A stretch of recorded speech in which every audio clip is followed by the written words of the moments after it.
Class, MASH. By Anutty. Chapter 341, Bleeding. Red P.O.V. Red glanced around and saw the others, and stared at Lisa's back as she walked away. Red considered calling out to them but couldn't do it. After everything she had just said, she decided not to bother them. Her focus drifted inward, and everything went black. The next thing that met her eyes were pillars of light. Only 2 pillars. One of which glowed with the dark red light of blood. It was marred and dirty but felt alive. The light moved like the blood in her veins. On the other hand, the other was black and wet. It wasn't like blood but sludge. In her eyes, it was dripping light, even though that made absolutely no sense. She reached for the disgusting pillar gently. It called to her. Bloodless cursed vampire, a vampire devoid of blood, you lack any and all emotions. Find relief in the unbeaten heart of a true undead. Your blood is cursed, replaced by the plague it carries. It infects the ground you tread, the life you lead. As a vampire, your body gains power. Your bite curses any to death. Those that relish in suffering call out to you, wishing for the unique embrace of your poison. Your very presence is toxic, and death spreads from you like an infection. You alone can prance through the corpses you make. Red didn't have a body to shiver in, but she felt her very existence tremble. The class confirmed something she had always expected. These advancements were no longer a blessing. They were curses. No, she was cursed, and she had the gall to be rude and jealous earlier. She remembered Lisa's sunken shoulders, and her insides twisted. There was no stopping the regret from filling her. It took her a few seconds to relax. She stared at the class before and hesitated. Even after everything, the class still called to her. It would take away her emotions. That might be worth more than any power. Her gaze drifted to the next pillar. Compared to the sludge and curse, she imagined this couldn't be much worse. Living plague white, return to life as a manifestation of the plague you carry. Life is not something the undead can accept.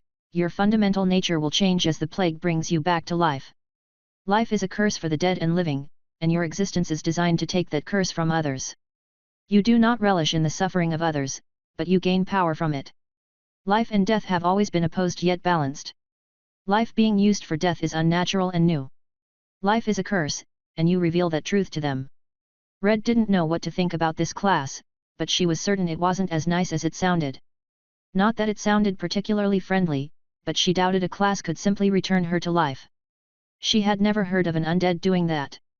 Also, the class frightened her. The other class had been depressing, but she felt like she deserved it. This felt undeserved and somehow worse than the last. It wouldn't take away her emotions. The class sounded like it would add to them, make her suffer twice as much as she was already. The decision was difficult. She drifted between the 2 classes, both were evil. Mash's class wasn't evil. It was dangerous, more dangerous than anything she could imagine, but it wasn't evil. Her options were. The more she thought about that, the clearer the choice became. One of these was worse for her than other people. She closed her and reached for the pillar. Her hand shook with her terribly unsupported resolve. Red's eyes opened and she noticed her friends surrounding her. They weren't close, but they were waiting. She didn't smile at them, nor move in the slightest. Mash opened his mouth, but she didn't listen. Her focus drifted toward her class. Name, Elenia Venfer class, Living Plague White. Level, 150. Health, 3500/-1. Stamina, 3000/-3000. Mana, 3000/-3000. Fortitude, 350, 1. Endurance, 300. Strength, 275/550. Agility, 275/550. Intelligence, 300. Wisdom, 275. Charisma, 190. Free stats, 0. Skills, Blood Siphoning Bleed, Blood Dominance, Damage Expansion, Perfect Bloody Clothing, Regretful Screams Shriek of Suffering, Strikes of the Blood Plague Touch of the Life Plague, Blood Wraith Body Living White Body, Infected Blood, Personal Blood, Undead Constitution Living White Constitution, Inhumanity, Taboo Existence Cursed Existence, Aura of Infection, Living Plague. Blood Siphoning Bleed, control the blood within your body. Give and take blood, damaging enemies or allies and restoring yourself. You cause people to bleed, draining them of their strength. Maximum reduction, 10%. Blood dominance, blood is yours to command, that which you spill and that which others try and hold. Yours is a right of control, the more blood in your possession the more powerful you become. Damage expansion, command the blood that has lost the will to fight, destroy them from the inside out, using their blood as a tool for your execution. Increase the potency of any injuries or statuses affecting the target.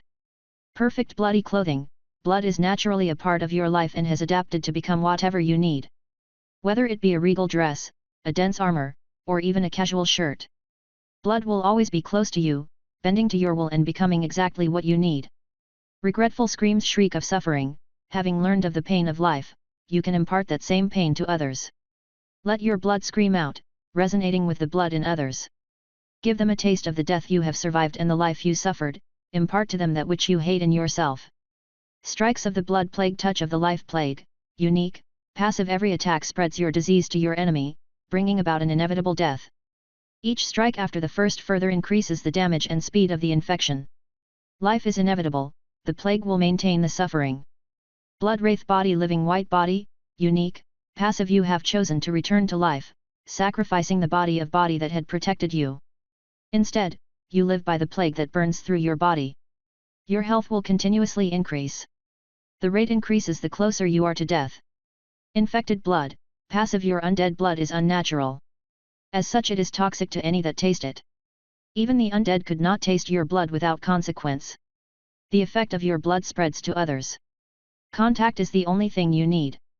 Personal blood, passive. Your blood is dense and firm. Resistant to change and impervious to the influence of others.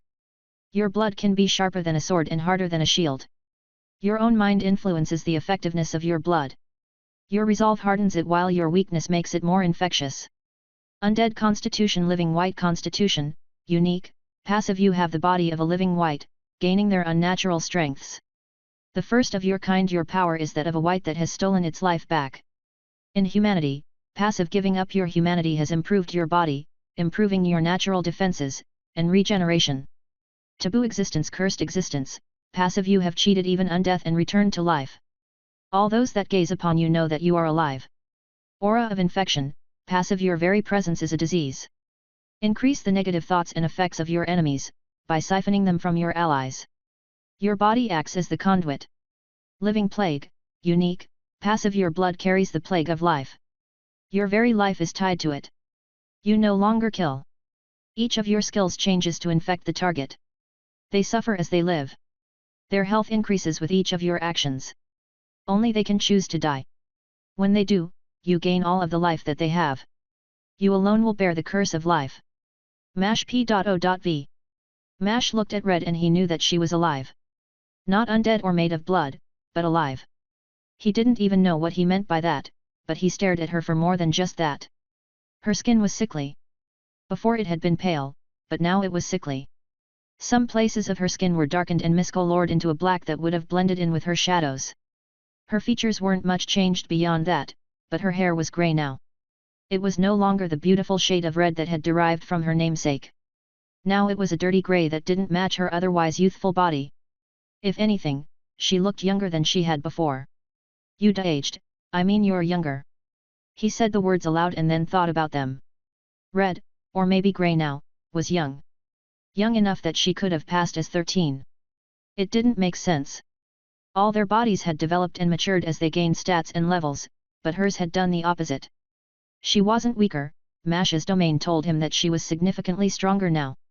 Twice as strong if his estimations were correct. If that was the case, why did she look younger? The rest of them looked physically closer to 20. Why? The word came in between a sob as Jill fell to her knees. Even though she was crying, she didn't blink at all. Jill just stared and cried. Luke stepped closer and rested a hand on Red's now much smaller shoulder.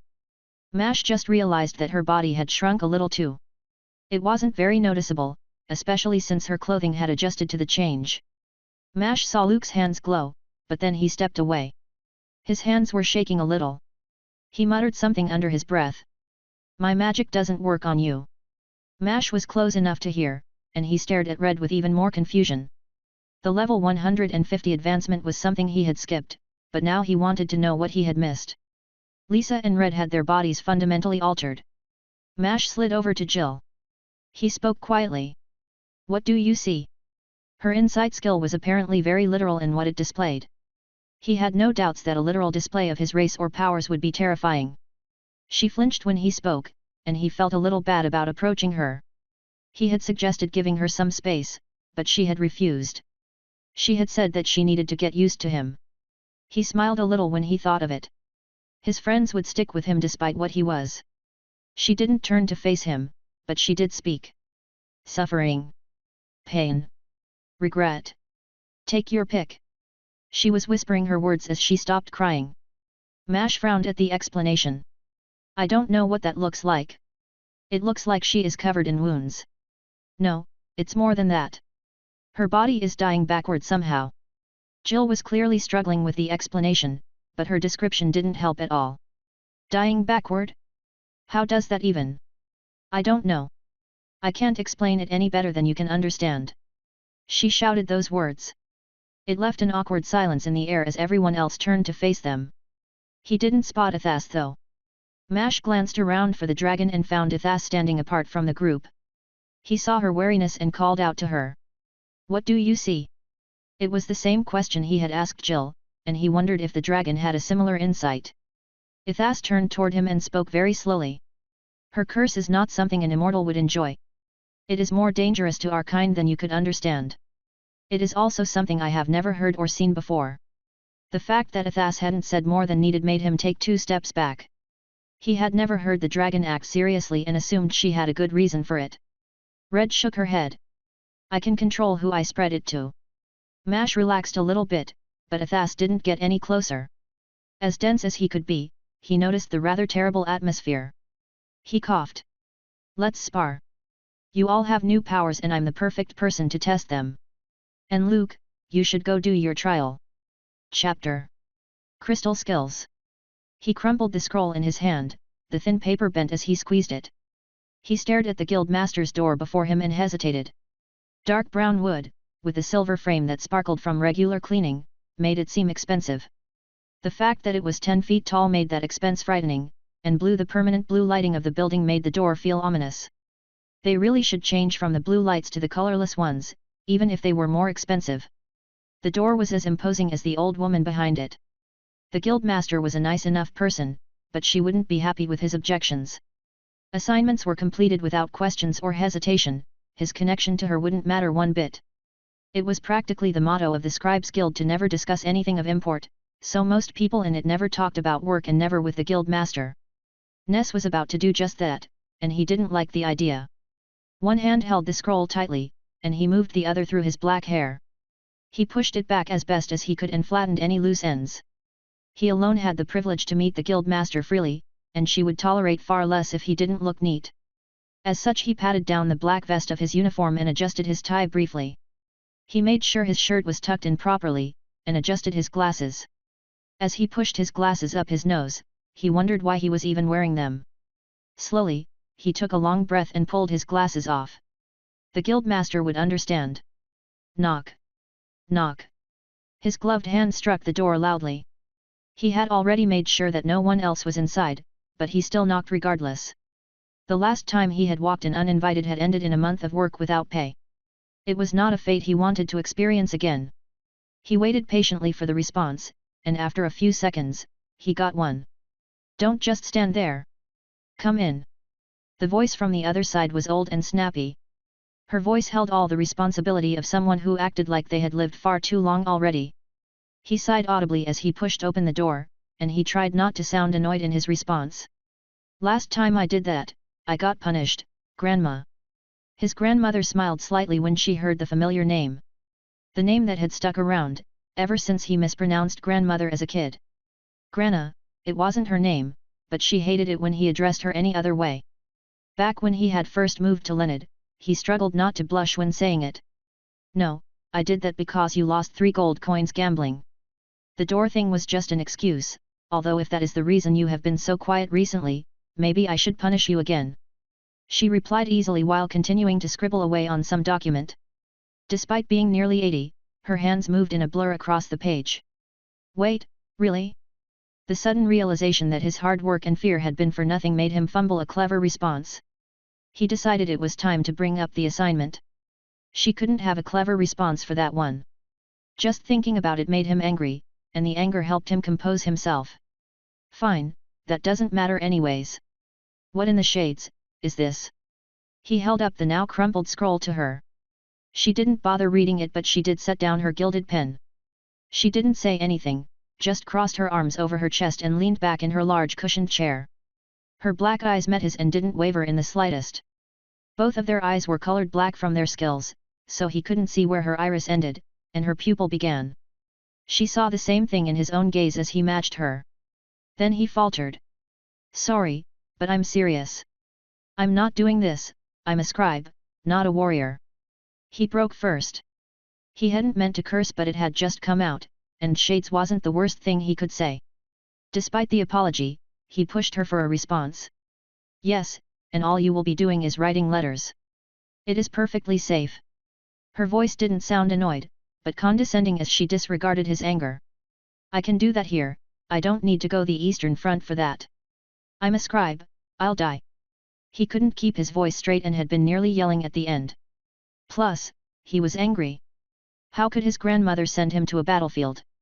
He had lived with his grandmother for almost 5 years now, and he felt betrayed and alone. She scoffed.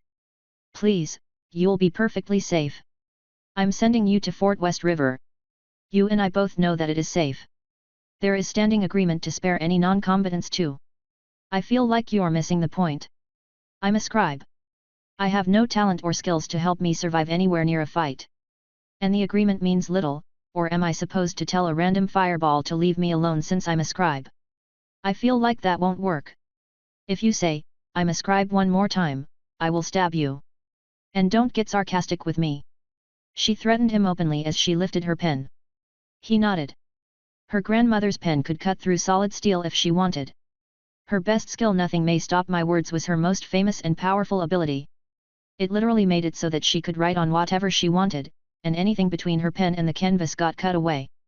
He had seen her use it literally to chop down a tree. He swallowed loudly. She wasn't done speaking though.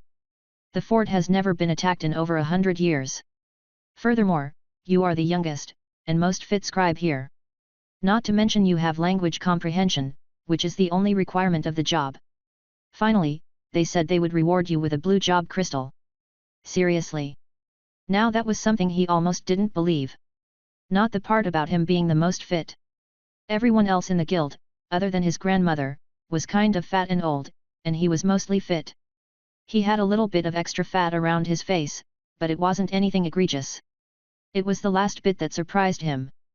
A blue crystal was valuable, and it could turn his life around. It would have tempted almost anyone. Anyone but him. He smiled as he noticed the hopeful look in his grandmother's eyes. He made his next words especially sharp. I don't want to be famous. I don't want to become an enchanter or spell scribe. Well, you're a failure as a scribe. You have 2 absolutely worthless skills. Inkwell is useless in a guild, and basic penmanship is just crap. Unless you gained another skill without me noticing, you have no use here. You need fast writing or quick hands to work in a proper guild. His grandmother's words cut like a knife. He didn't have another skill to show her, and his skills were indeed bad. They were fine, maybe even good, on a battlefield. In a city like this, they were garbage. It had just been a matter of luck, and there was nothing he could do to change it. So what? Just because I'm a bad scribe, you want me to go and die? Really? Don't put words in my mouth. You could have been a farmer, woodworker, or something else. But you chose to be a scribe because you thought I would go easy on you. If you don't want to sweat while you work, then do the work that I give you. She was angry now and was shouting right back at him. I have no talent for any of that, especially fighting. Does being successful really matter? He didn't shout this time, he just sounded disappointed and a little resigned. How can you know where your talents lie if you never put in the effort needed to see that talent bloom? And it does matter. Trust me. Trust my experience. Nobody is happy in failure. Try your best on this job and get those final 2 skills. Then when you get the blue crystal, if you still don't want to use it, I won't force you to use it. You can just sell it and live comfortably. She stopped shouting and spoke gently, but with the certainty that only someone old could have. Fine. He grumbled the word now that he was fully resigned to his fate. Good, I already informed Jessica to get some supplies ready. You can pick them up before you leave, you'll even get a personal identification badge for this. His eyes lit up at that information, and he glanced up at her. A personal badge was expensive. It was worth 50 gold pieces, which was half a year of his wages. That bit of information did make him feel a little better. He nodded at his grandmother and turned to leave. His grandmother cleared her throat loudly. Forgetting something. She said it sweetly and slowly rose out of her chair. He saw her struggle a little bit and noticed the worry on her face too. With almost no hesitation, he walked over to her. She stood there, a head shorter than him. She wore a thick floral print sundress that was so yellow it might offend someone. Its baggy sleeves swayed as she spread her arms open. Even after everything that had been said, he loved her. He bent over and let her pull him into a hug. She squeezed him tightly, and he repeated the gesture though he tried to be gentle. Her skills let her do amazing things, but her body was still frail and she always felt so small at times like these.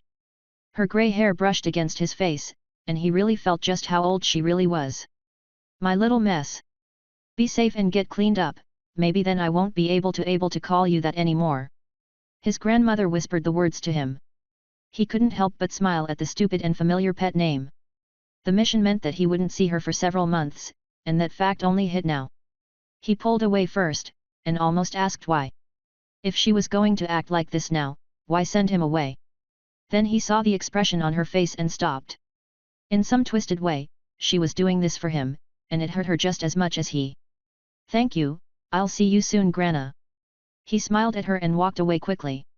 He was too old to rely on his grandmother anymore, but he also didn't want to leave her either. Well, after all of that, he could at least try his best.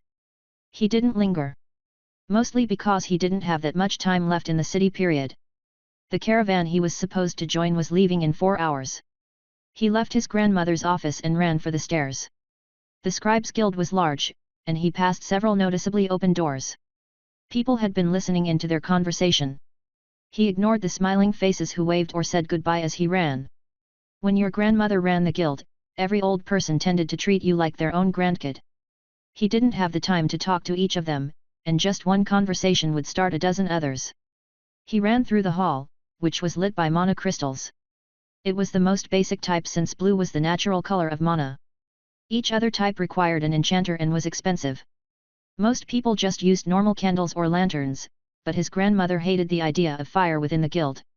So, every part of the build was given an ominous blue glow. Even after 5 years here, he hated it and the color blue. The bottom floor of the guild was massive and empty. The walls were brown like the rest of the wooden building, but they were covered in so many paintings that he could barely see them. The floors, on the other hand, were completely bare. His grandmother outright rejected any type of carpet, claiming that they would be a pain to care for. Despite all that, the counter that the receptionist stood behind was incredibly elaborate. The wood was carved and covered in small etchings. It was covered in a story. It was a retelling of how the first Scribes Guild was formed. He ran up to the desk, ignoring the line at the opposite end of the room. There were maybe a dozen people in it. He spotted Jessica at the end. She was a poor receptionist, in that, she never actually spoke to any customers. She basically solely handled jobs for Grana, of which there were precious few. He ran up to her. She was a bird beastman, or a harpy as they were typically called, and she had a set of wings rather than human arms. They were multicolored and beautiful and were the primary reason she was appointed. She could fly, which made her especially good at running messages for Gran. She smiled at him as he approached and shoved a bag toward him with a taloned foot. Thanks. He nodded to her as he grabbed the bag. It's the job. She shook her head slowly. Her ponytail swished back and forth, the rainbow hair drew his attention immediately. Jessica was incredibly beautiful, and he had even asked her out once, only to find that she was married and over a decade older than him. Apparently, harpies just looked young. He opened the bag eagerly and pulled out the small metal plate, a thin chain was connected to it too. He saw Jessica's eyes widen at the badge. She knew what it was. The plate was about as long as his thumb and twice as wide. He didn't hesitate to bite his finger and press a drop of blood onto the thing. Slowly words started to appear on it. On one side his name, age, and job appeared. On the other, it displayed his skills. He turned it over in his hands, examining both sides with glee as the information engraved itself into the metal. Name, Ness. Age, 22. Major job, scribe. Minor job, locked. Inkwell. Locked. Basic penmanship. Locked. Foreign language comprehension. Locked. Open. Locked. Open. Locked. He didn't care that it told the world he was a failure.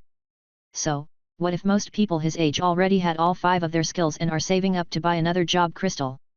None of that mattered to him as he stared at the precious object. The tool that would save him from having to get appraised at a church. They didn't charge anything, but people with money were expected to make donations. Plus, there was always a long line. Now, he just got to keep this, and no one could take it away from him either. Well, he guessed they could steal it, but it wouldn't matter. Once someone bonded a badge, it would stay tied to them forever. It was already his most valuable item. He spent a full 5 minutes just holding the thing, before looking through the rest of the bag. It was a traditional brown backpack in appearance. There wasn't anything remarkable inside, but the bag itself was valuable. It was a dimensional bag, a small one, and it would be extremely useful. Currently, it held several changes of clothing, bathing stuff, and some writing supplies. That was all that could fit inside, but he was glad to have it nonetheless. Other than that, the caravan would provide him with things like food, water, and a place to sleep. Just like that, he had everything he needed. Now it was time to spend some of his savings on things he didn't need but wanted to have anyways. Chapter 342, Demonstration. Luke P.O.V. Luke stared at the others as they all dealt with Red's transformation. Itha's words had shaken the group more than Red's explanation of her class. Although, it was pretty clear that Red was hiding things. Not that she was forced to reveal anything. Rather, she had volunteered the information and explained that she couldn't spar with anyone. She claimed that her skills wouldn't discriminate, and they weren't something she could stop either. Plus, her skills affected all of her attacks. This meant that her sparring could only happen with the monsters Mash made, or rather the magical puppets that weren't actually alive. Even after Priscilla had consented to sacrifice her bodies for the sake of levels, Luke still found the whole thing disturbing. And even Red didn't want to torture a friend. They had just finished dinner, which meant it was time for Luke to go on his own trial. He would advance similarly to Mash and wondered what he had done to earn the right. He wasn't as strong as Mash. Both Red and Jill were stronger, even before their advancement. Despite all that, he was given the opportunity. Which dungeon should we get him to? Mash asked as the question as he put the dishes into his storage space. It had grown with his advancement and was big enough to house a village if he needed to. Luke was admittedly jealous of that too. His own storage item felt pointless in comparison. It was a funny thought, considering how much he had wanted the item. It was worth hundreds or thousands of gold, but money mattered so little to them. They were truly among the strongest adventurers, and their wealth had grown to match their position. I don't know what's closest. Luke replied to Mash as he tried not to look into his friend's soul. Mash's soul had fused with his body in a very unnatural way. It was melded to his flesh and body. The sight always bothered him, and after his last advancement, it made him feel odd. I have no idea, I don't have a map. Also, I'm fairly certain that no matter where we go, there will be issues. There were at least 5 people at or around my level following me when I met you guys. What? Who? And why didn't you say anything earlier? The words broke Red's melancholy a little, and she struggled not to yell at Mash. Her voice shook with restraint as she glared at him. Luke felt like this was one of those times when shouting was appropriate. He didn't want to yell, but he sighed in exasperation. Mash raised his hands defensively as he replied. I did mention it a little, and, well, it's kind of expected, right? Plus, everything was happening so fast, and then we figured out the thing about killing Priscilla's bodies to level. Mash. We have been in this world for almost an entire day. You had plenty of time to mention literally any of this. It might have been a new life that Red had, but her anger was a lot more noticeable now. Even with her unnaturally youthful and childlike appearance. Actually, that might be the reason now that he thought about it. She stepped toward him, and Mash actually stepped back. Considering the difference in build and demeanor, it was a very strange sight. Red looked like a young teenager at best, and Mash was monstrous. He looked like something pretending to be human. His eyes were inverted in their colors, and he had narrow triangular pupils that were pure white, while the rest of his eye was pitch black. Jill's eyes hadn't changed from her advancement, but Red's had. Her eyes were grey now to match her new hair color. More than that though, it was his body that was unnatural. His muscle was too dense and refined that it made him look more like a beast. His hair was pure white, an impossible color for a human. Finally, he kept his teeth sharp. Not just his canines, every tooth was sharpened like a shark would be. Thus the image of that monster stepping away from a pale, sickly, and little girl was weird. Luke would have done the same as he saw Red's hands change color, they grayed in places and her fingertips turned black. Luke didn't need the skill to know that it was dangerous. She froze and stared at her own hands, before lowering them and stepping back. That wasn't intentional. I'm sorry. I think the class is messing with my emotions and control. Luke wanted to say it wasn't her fault, but his words froze as he saw her face. Something about her class was bothering her more than she would admit. She hadn't even done anything wrong, but her face contorted in fear and despair. She didn't cry, but it seemed like she might. Mash didn't freeze up. Nah, it's fine. You should have seen what I did without knowing. I kind of changed the whole world and killed a lot of people. Poisoning or infecting a single person, especially me, doesn't even qualify on my list of concerns. Plus, I think I can heal it. Begin anew sounds like something that wouldn't get stopped by much of anything. Mash was blabbering more than normal, but it worked. Red relaxed a little, and Lisa rested a hand on her shoulder. It wasn't the right move. Red muttered something quietly, but he heard it in the awkward silence of the moment. Don't. I need to be able to deal with it. And I'm sorry about before. Luke didn't know what Red meant, but Lisa shook her head slightly.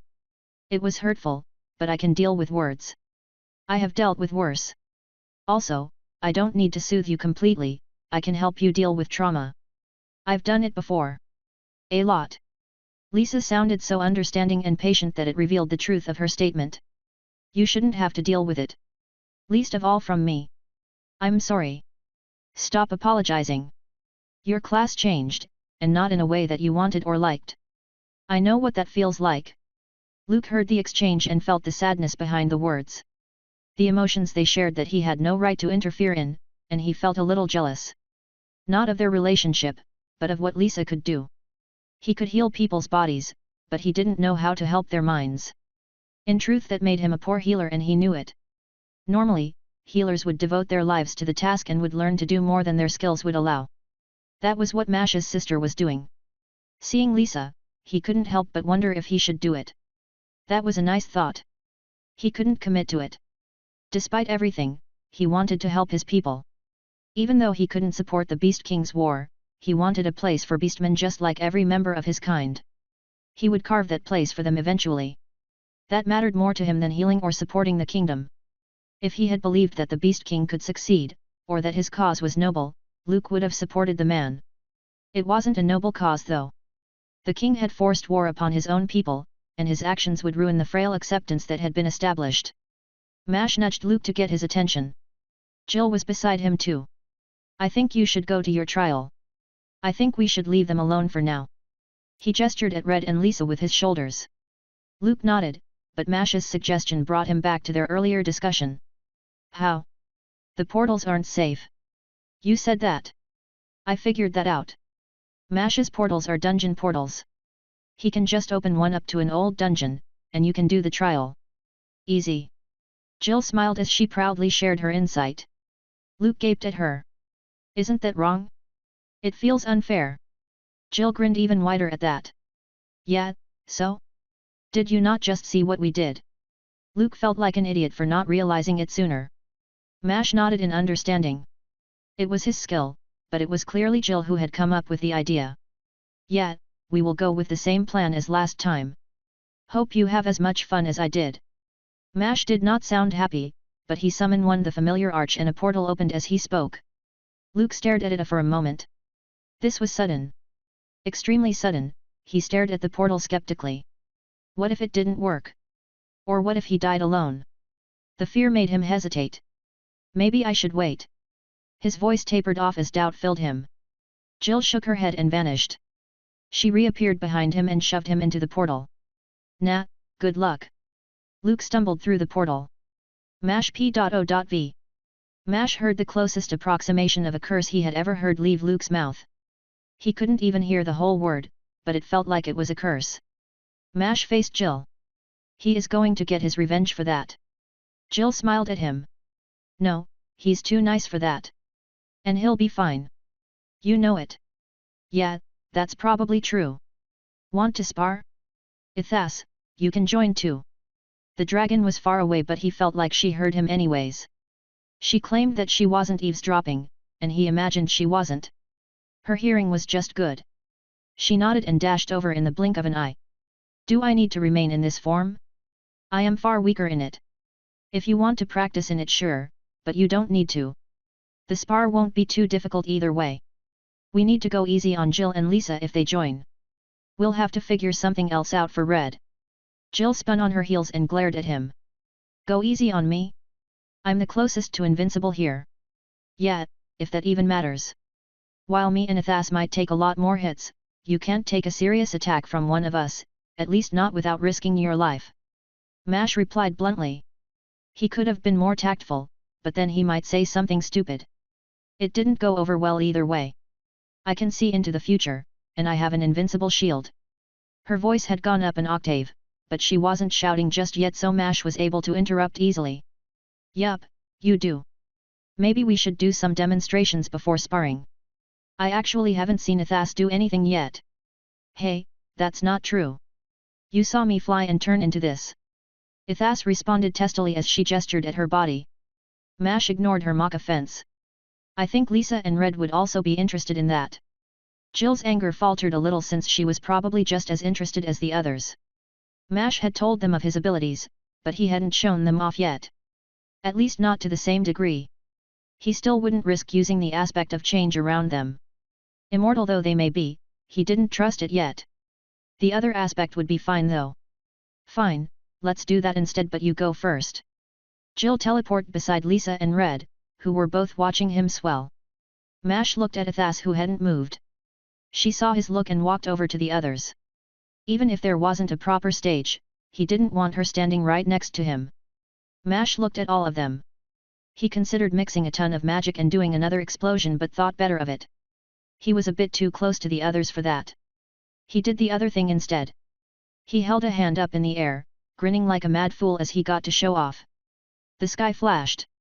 A greenish light illuminated the atmosphere for only an instant. The expected roar of thunder didn't follow it, instead wood had appeared along the path of the light.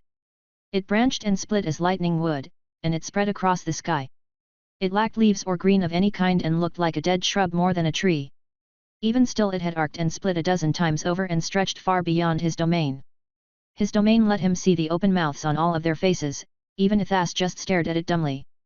Then the tree started falling. At first, he didn't care, but then he remembered that things lived in his world. People, animals, and even monsters inhabited it.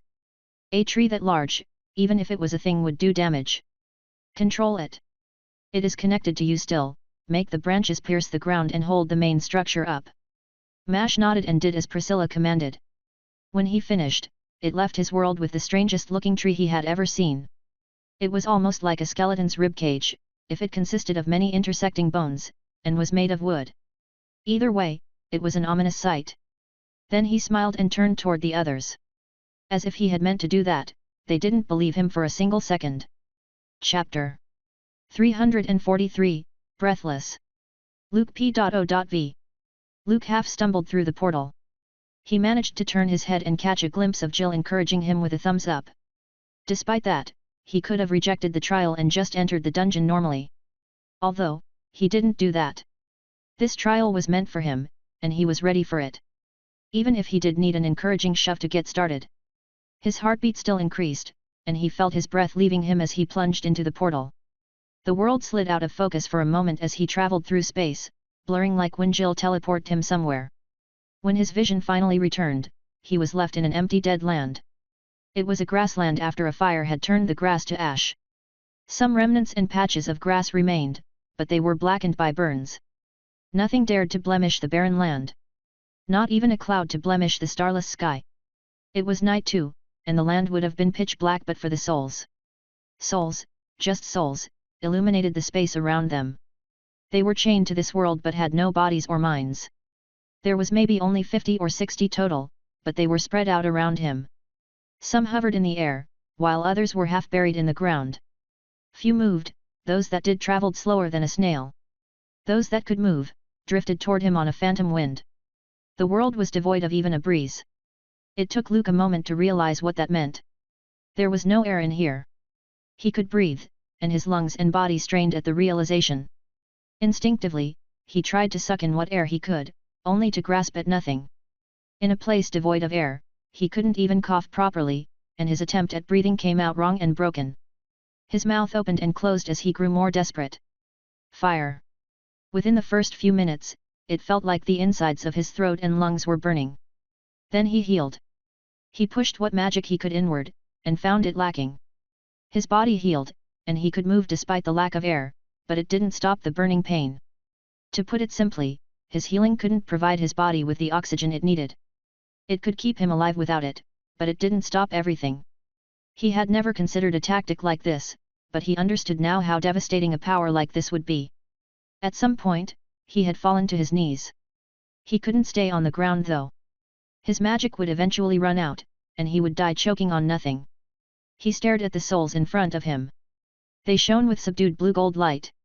A gentle blue aura radiated from them, but a sliver of gold ran through their hearts or the location where their hearts would be. He stared at the beautiful disturbing sight. No place or force should be able to trap souls. They were meant to pass on to a better place. As he stared at the souls, he thought he understood what the trial wanted. He remembered another time when he had devoured souls for power. For survival. The longer he stayed here, the more desperate he would become. His healing was draining his mana, and the cost would only increase as his body failed. Only these souls could provide him with the mana he needed. Was he set on the path of the necromancer? The question bounced inside his head. No. The word didn't escape his lips. He had tried to speak, but there was nothing for the sound to carry. Thus it came out silently and only rang inside his head. It mattered though. He would die before succumbing to that fate. There was nothing in any world that could force him into that. The rejection felt so right, so true that he did nothing. Time passed slowly, the pain grew worse and worse. He clenched his fists weakly, as his muscles lost their strength. He hadn't known that a lack of air would weaken his muscles. It was a strange thing to realize as he died, but he focused on it. Let the thought distract him from the burning pain in his chest. Shift his desperate mind away from the souls floating toward him. The reservoirs of power that he could touch. He curled around his knees tightly, wrapping himself in a ball. The black ash-stained ground colored his clothes and body gray. His ears, which he normally kept as still as possible, flattened against his head. He was dying. Alone, unable to even reach out to his friends. Then he felt something move. It was a subtle movement along his arm, and his eyes barely cracked open to see it. Priscilla moved up to his head, and even without air, she managed to speak. Her voice echoed in his mind. This place is killing this body. It has but moments to live, and I do not know the cause. Consume my soul. It should provide you with more than enough power to live for hours yet. Perhaps enough time for Jill to save you. Luke stared at Priscilla, stunned to hear her voice. He forgot that she was even here, and he was even more confused by her words. Her body was dying? How? Why? Was that why she had been silent until now? Why? He asked as he stared at Priscilla's beak slowly dipping toward his shoulder. She was barely even able to hold her head up. I do not need air, but this place drains more than that. My mana is nearly spent, I had not wanted to use it for this. I was trying to create air, but I do not have enough time. I could find a solution, and with Mash's domain I could certainly break through the effect, but this lone body is not enough. So, consume it, live until you can be saved. The explanation filled him with a tiny hope. He smiled weakly, and even with barely any mana himself, he healed her. She was a living creature even if her souls were copies of one another. He would not devour it like any of the others. Instead, he would save her, and bet on her ability and talent. I do not know how much time I can offer you. You must break through and create air. I will not consume your soul. He didn't get an answer to his thought. No protesting voice questioning his decision. Instead, he watched her focus shift. Even without a domain, he thought he could see her magic challenge the world around her. She was small, barely managing to wrap around his shoulder. Her small black beak was no longer curved like a vulture, but straight and sharp like a sparrow. Her scales shimmered like a rainbow, and he knew she was fighting. Some time passed in silence, and he eventually lost the fight to keep his eyes open. Darkness filled the world as his eyes drifted shut. He vaguely felt Priscilla squirm on his arm, but she did not message him. Either she was still trying desperately, or her energy was gone. He didn't know which, but he continued to heal them both. He would keep doing it until he died. With Priscilla here, at least he wouldn't die alone. Through it all, he could feel the tempting power of the nearby souls. They had come ever closer, and one was now within his reach. Even devoid of all strength, he could reach out and touch it. Drain it for power and life. He wouldn't. His friends and family might beg him to choose otherwise. To forsake his beliefs for survival. He refused. He had made that decision once before, and it haunted him even now. His class had changed. It had granted him the ability of salvation, yet this trial had revealed its weakness immediately. It granted him to power in the form of attributes and abilities, but it did not heal his body or restore his mana. That had only happened when he destroyed it. When he twisted and consumed souls like Mash. That sight still horrified him. Mash had only done it once to a living being, and even then it had been a monster. It was still disgusting. It was that sight that stopped him from doing the same. Mash couldn't see what he did, but Luke had, and it was wrong. Live. You are better than us. He heard a voice. A single ray of hope in the darkness. A golden light somehow filled his vision despite his closed eyes. The voice echoed through his very being. A warm power ran from his shoulder and spread into his body, encircled his heart, and rushed through his veins alongside his blood. It wasn't the painful burning that scratched at his throat and bit at his lungs, but a healing warmth that dulled the pains. It was more comfortable than any blanket, and his mind slowly drifted to slumber. Luke found no air, but the power filled his lungs and led him gently into the slumber. Chapter 344, Jarev. Jarev P.O.V. Jarev was sweating despite the snow that littered the ground around him. His muscles felt sore, and his body felt hot, yet he still had a job to do. He was a lumberjack, and he had a quota to meet. As such he stared at the tall leafless tree before him. He had already cut halfway into it and another good swing or two would bring it down. He glanced to his left and ensured everyone else was out of range. Stumps of other trees were scattered across the ground around him, but he saw no people in range. Several of his companions were further away and they held up their hands, indicating that he was safe to continue. They were all covered in thick furs but he still saw the gesture clearly. He nodded to them and turned back to the tree. His grip tightened on the shaft of his axe, and he hefted it up to his shoulder. He sucked in a breath and let it out as he swung. It may have been the 1000th swing of the day, and it strained his muscles. Clack! His whole arm shook a little as the axe cut into the wood. It chipped at the partially broken tree, but the tree didn't fall yet. He grunted and raised the axe again. One more, he was sure it would just take one more swing. Another breath in. He held it there for a moment and let it out slowly as he swung. The breath was visible in the chill air, and it spun around his arm as he swung with as much force as he could muster. In all his years as a lumberjack, Jarev never swung gently. Crack! The axe struck the wood loudly and slid through part of the bark. He didn't even have time to pull his axe away. The tree toppled and he had to roll out of the way as it fell more to the left than he had intended. Snow covered his fur and face. He coughed as his body chilled rapidly in the snow. It was as cold as always, and he hated it even now. Thump! The tree fell behind him, but he ignored it as he drew himself back up. His axe was partly buried in the snow beside the tree. He walked over and picked up the dark brown shaft. The blade looked fine, but he would still sharpen it a little once he got back.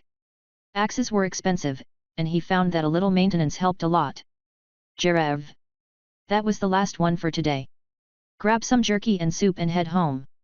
He turned and saw David, his boss, shouting at him.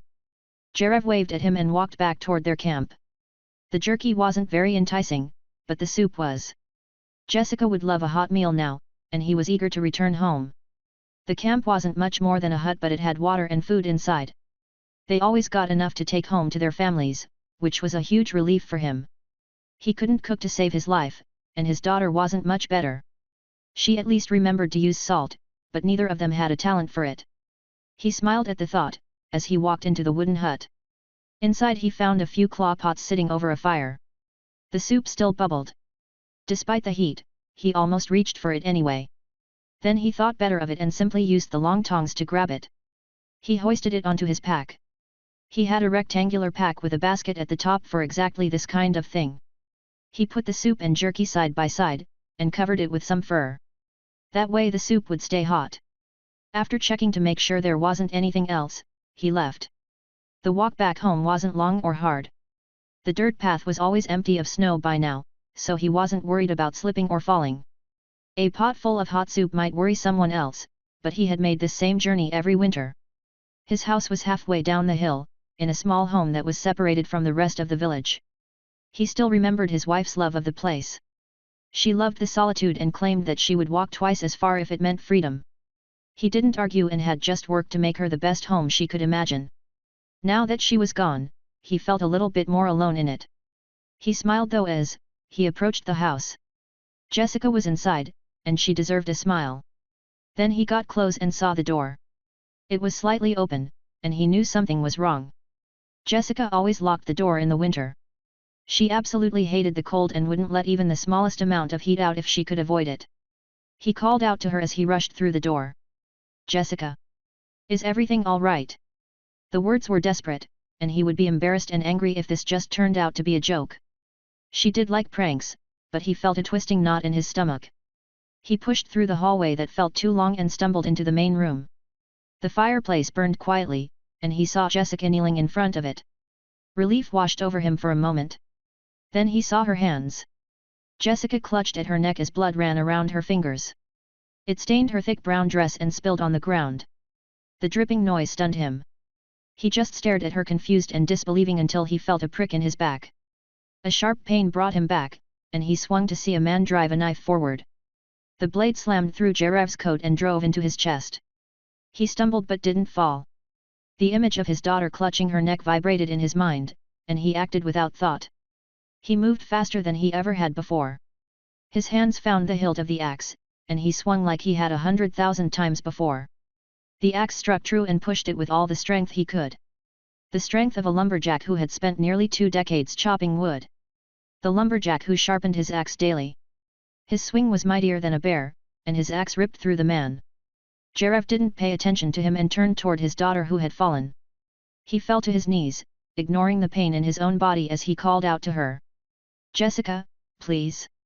Be okay." He begged anyone that could help him. No one was there, but he didn't know what to do. He bent over his daughter and tried desperately to hold her neck. Her eyes opened slightly when he touched her. She smiled at him vaguely and grabbed his arm. She felt so weak. He called to her desperately. "Jessica! Just stay here, I'll get the healer end." He couldn't say anything else, and his daughter tightened her grip on his arm. She wasn't going to let him go, so he carried her. He lifted her. At that moment, she felt even lighter than she had as a babe. He stumbled through his house, stepping past and ignoring the already dead man on the ground. The only thing that mattered was his daughter. He could run all day without slipping, but he felt slow as he pushed through the door. The wood cracked as he pushed through it. "Please! Please! Please!" He begged and begged as he ran through the snow. His own blood ran down his body, through his furs, and stained the snow as he ran. Then something happened. He touched or felt something reach out to him. A golden light, a moment of power and inspiration, and he clutched at it. He didn't know or care what it was. All that mattered was his daughter. Power filled him, and he pushed it into his daughter. He gave Jessica everything. Everything that flowed into him passed into her. Then he fell to the ground. His daughter slipped from his grip and fell into the snow. He stared and reached out to her. The power still tried to flow into him, but he pushed it into his daughter instead. Anything to give her another moment. She moved, raised her head, and looked at him with tears in her eyes. She clutched at her neck, and no more blood leaked out. "Dad! I am Emma L. Liv." Her voice shook, and he could help but smile at her. "Thank you." The words echoed in his head, but he didn't know who to give them to. He didn't know what the power had been, but it had saved his daughter. He tried laughing but couldn't. There was no strength left in his body for even that. He just lay there and felt his daughter rush over to him. She hugged him and spoke and cried. He heard none of what she said but smiled to see that she could do any of it. She tried to carry him, to move him, but there was no chance of that. She was barely 13 summers and he was far too big for her. He felt her tears against his hair, and he used what little strength he had left to smile. He smiled and smiled as dark spots filled his vision. His daughter would live. The villagers would take care of her. He was sure of that. That knowledge was enough to let him smile through it all. The black spots filling his eyes turned deeper and more encompassing. Before long he lost sight of his beautiful daughter. Her stunning red hair and blue eyes. Her freckled face that reminded him of his wife. Even without sight or sound, he smiled as he died. Luke P.O.V. Luke sprang to his feet and searched for his daughter. Jessica, where was she? He needed to. Luke froze as the thoughts and memories clashed. He was Jarev. Then he was Luke, and it constantly switched between the two as he looked around the desolate grassland around him. What happened? Jessica. He called out to her in a voice that was not his own. He searched desperately for her until the voice responded. It is Priscilla, what happened? Luke stumbled around for a second as his mind processed the words. His mind struggled to understand. Reality was different than what he knew. Two minds and memories existed inside one person, and he wasn't sure which to trust. Priscilla, where is Jessica? Who is that? My daughter. Luke shouted the words. He barely even registered the fact that he could speak now. The shout seemed to startle the souls that had approached him and they stopped edging closer. Luke stared at the souls and reality began to reorient itself. They reminded him of where he was. This was a trial. That memory had just been another part of it. The realization brought him to his knees. Jessica was fine. Relief swamped him at the thought, and he had to remind himself that he didn't know Jessica. She had lived long before him. Before even classes and skills. Before magic and power. He knew that now. The memory had belonged to someone from ages ago. From a time before it all, and he understood something then. Jarev had been the first. He had been the first to touch upon this power that Luke was now reaching for. Luke trembled at the idea. He couldn't even understand what a power like that was. What existed before even the classes. His gaze snapped up, to the dozens of souls that were watching and waiting for their turns. He looked at them and hesitated. The trial would make him live through their lives. Even if it was only a tiny part of it, he learned everything about the person. He gained all their knowledge and memories. He became them for a moment. Was this something he could do? Would he still be himself at the end? He didn't know, but he would do it. This was the trial, there would be nothing else. No matter how many dungeons he entered, he was certain that the trial would not change. He looked at the rest of the souls and reached for the next one. Chapter 345, Consequences of Power. Solar P.O.V. Solar ran outside. Screams filled the air, and he clutched at his spear in total confusion. Something had happened, he had felt it like everyone else, but he didn't know what. His brown cat-like ears perked up, and his hands tightened on his spear. He heard a howl from his left, and he swung. Weightless parry activated as he moved. An enormous wolf leaped at him, and he just barely managed to redirect it. The beast crashed through his house tearing up stone and wood. It was thankfully empty, his parents had gone out for a meeting. Something in the north had demanded their attention, and they went to meet with a general. Solar stared at the world as it rushed out of the house.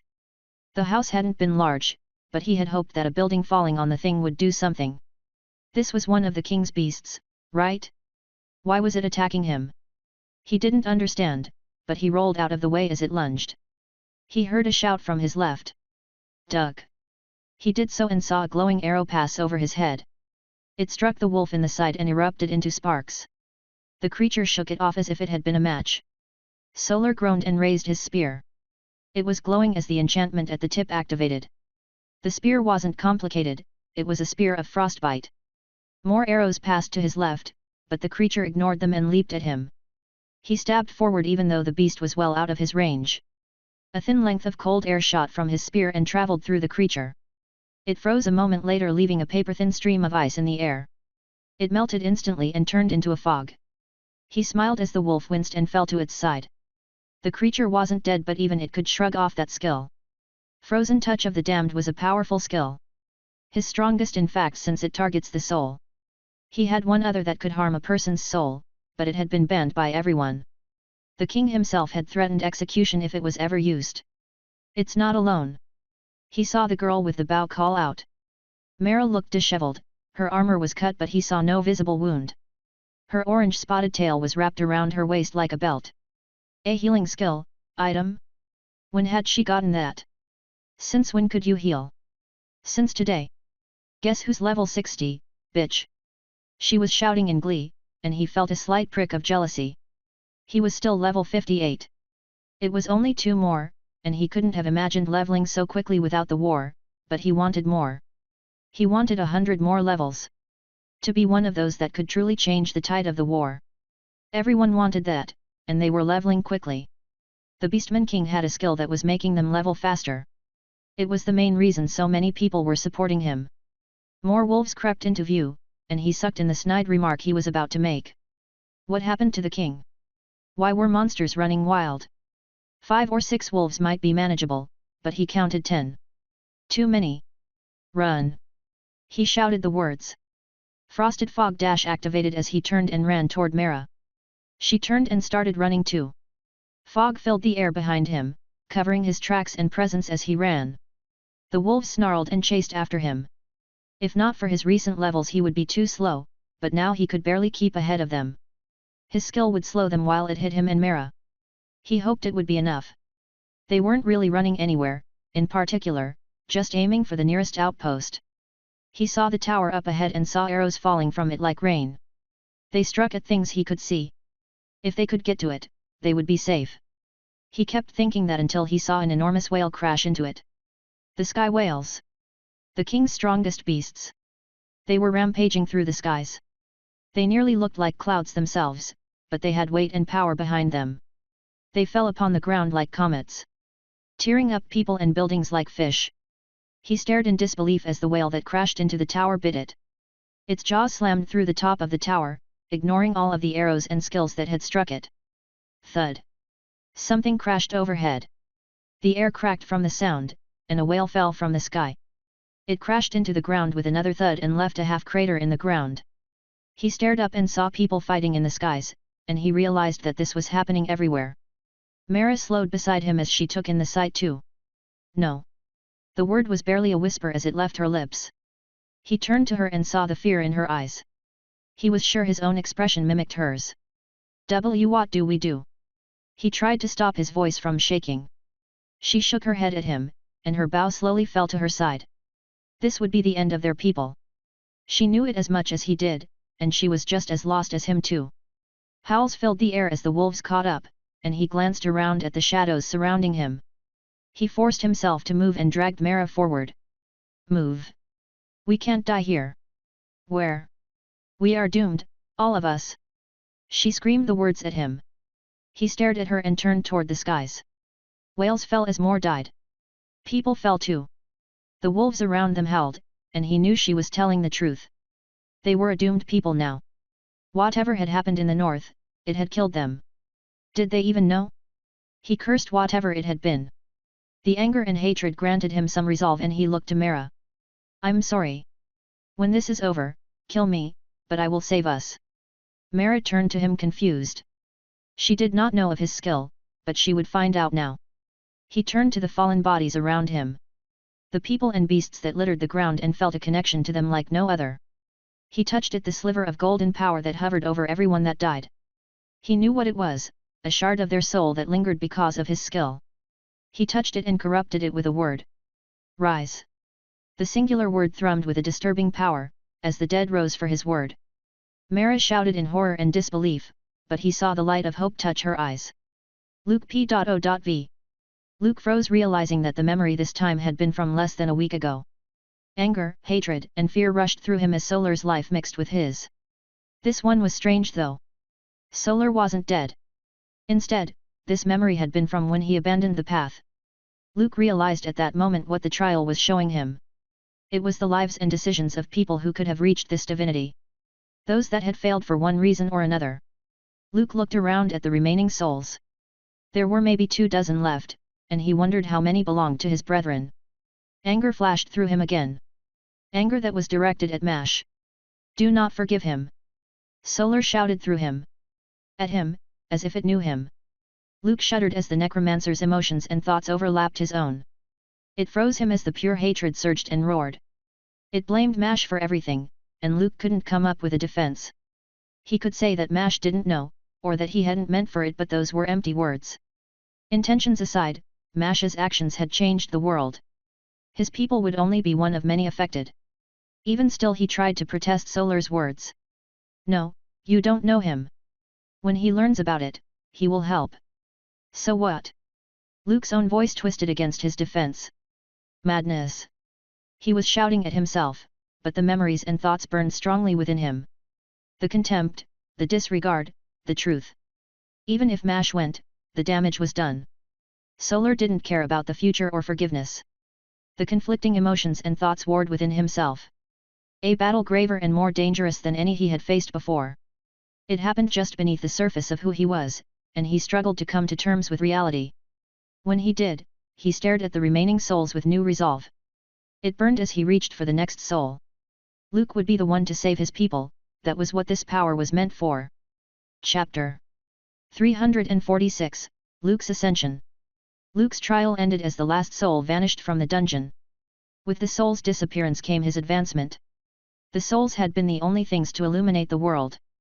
Now that they were gone, he was surrounded by nothing but darkness. The familiar darkness was an echo of his last advancement. It was as if he had drifted within his conscious, but he knew that he hadn't. He flexed his fingers and felt the grass beneath his feet. This was a physical place, the same one he had been in for the past few days. Some of the souls he had touched let him experience far more than a single moment. One of the souls had even granted him the memory of a month. The person's memories, ideals, and beliefs still resonated in Luke now. Oddly, his mind had been blank. For all that Luke felt he knew the man, he had never learned the person's name.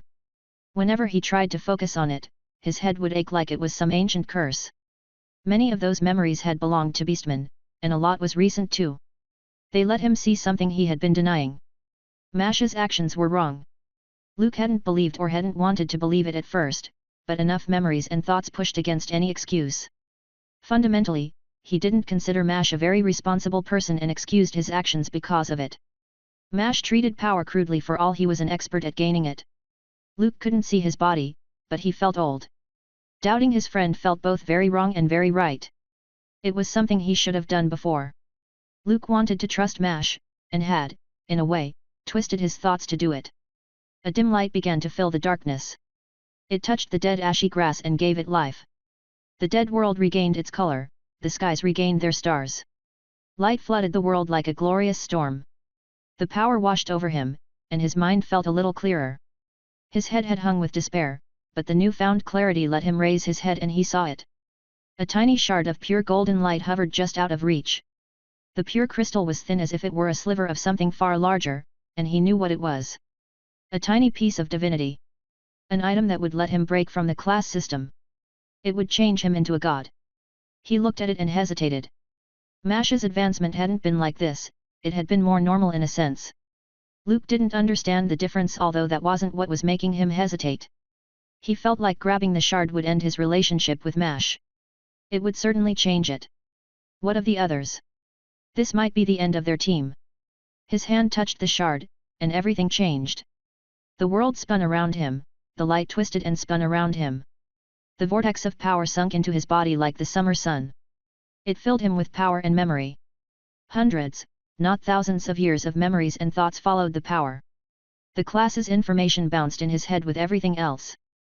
Beastman, God of the Holy Soul, you have forsaken all that you were and committed to a shard of true divinity. As the God of the Holy Soul, your goal is to provide salvation to everyone. None are truly evil, though some may only find salvation in death. As a god, you are bound to your beliefs even more strongly than any of your followers. There has been one person who has held this shard before you. You will gain all of their knowledge and understanding. A god is not one being, but a culmination of power from many. As a god, you inherit a part of divinity. Your world will change to accommodate the new owner of the shard. Your power is fundamental to the structure of the world, as such you will be bound to that world and those it has suborned. This choice will change the class system to the god system. As the information passed, so did the light. He stood then, in a starlit grassland. Flowers of every color were scattered around him. He took in the sight. The scenery helped him calm down and cope with the memories. So much information had been jammed into him and it had changed him. Luke was no longer just one person. Despite his condition, he focused inward. Name, Lucas, Beastman, God of the Holy Soul. Status, 1. Size, 1. Authority, 1. Level, 1. Health, 5800/5800. Stamina, 4000/4000. Mana, 6000/6000. Fortitude, 380/580. Endurance, 300/400. Strength, 310/410. Agility, 300/400. Intelligence, 400/600. Wisdom, 400/600. Charisma, 400/600. Free stats, 0. Skills, Soul Redemption, Visage of Demigod, Godly Visage, Soul Blessing, Soul Repair, Divine Soul, Soul Grafting, Soul Shaping, Word of Power, Domain of Gods, Divine Soul, One in Mind and Body, Body and Soul, Demigod Soul, a God's Holy Soul, Untouchable Spirit, War Cleric's Bond, Blessing of the Holy Soul, Demigod's Mentality, Mentality of a God, Soul of Purity, Eyes of a Demigod, Eyes of God, Shard of the Holy Soul. Soul Redemption, observe and judge the souls around you. In judging the soul of those you vanquish, you act as a vessel to carry their souls to redemption. Send them to the river of souls and lead them to the afterlife. Visage of Demigod, Godly Visage, let your soul manifest around you. It forms as the perfect sword and shield. Transcend the limits of the world. Soul Blessing, improve their constitution and strengthen them. The bonus is improved based on their belief in you. Plus 0 to 200%. Soul Repair, heal people in their entirety. First, tear off a piece of your own soul, and use it to restore their soul. Shape a damaged soul, restoring their body from any wound. Perfect healing of both their soul and body. Divine Soul Marks, bless the souls you deem worthy. Improve their abilities while gaining them as well. Get a small portion of the benefit you provide. Grows with the person's belief in you. Plus 50 to 100% increase, you gain 1 to 5% of the power. Soul Grafting, unique whenever a soul passes through you, you take a portion of your power. Their souls are yours to graft. Any soul that passes into you will leave a piece of itself behind. Shape and warp the souls of others. Your power allows you to reach into the very nature of their existence. Gain 1/10 of the soul's lowest stat, and a glimpse into their experience. Soul Shaping, tear a piece of your soul off and manifest it in reality. Shape it into anything you can imagine. Any creation will have durability equal to twice your fortitude. Word of Power, empower your words with your shard or authority. Words that fall under your authority are more likely to work. Domain of Gods, you gain an aura that grows along with belief. Mark a location as an extension of your domain to establish and construct a temple. Divine Soul, passive, a chosen soul of divine nature. It emanates from the power of gods. Resist any attempt to manipulate your soul. Your soul belongs to you and is protected by the very nature of the divine. Demigod Soul, a God's Holy Soul, passive, unique, your soul is infinite and repairs itself instantly. It can be further restored with mana. Repairing your soul heals your body. Your soul is balanced, all mental stats are now equal. Its nature also influences your appearance, matching your charisma to your mental stats. One in mind and body, body and soul, passive, your soul has guided your mind and body to equilibrium. Raising your mental stats increases your physical ones as well. Untouchable Spirit, passive, your dedication is firm, and your path is undaunted.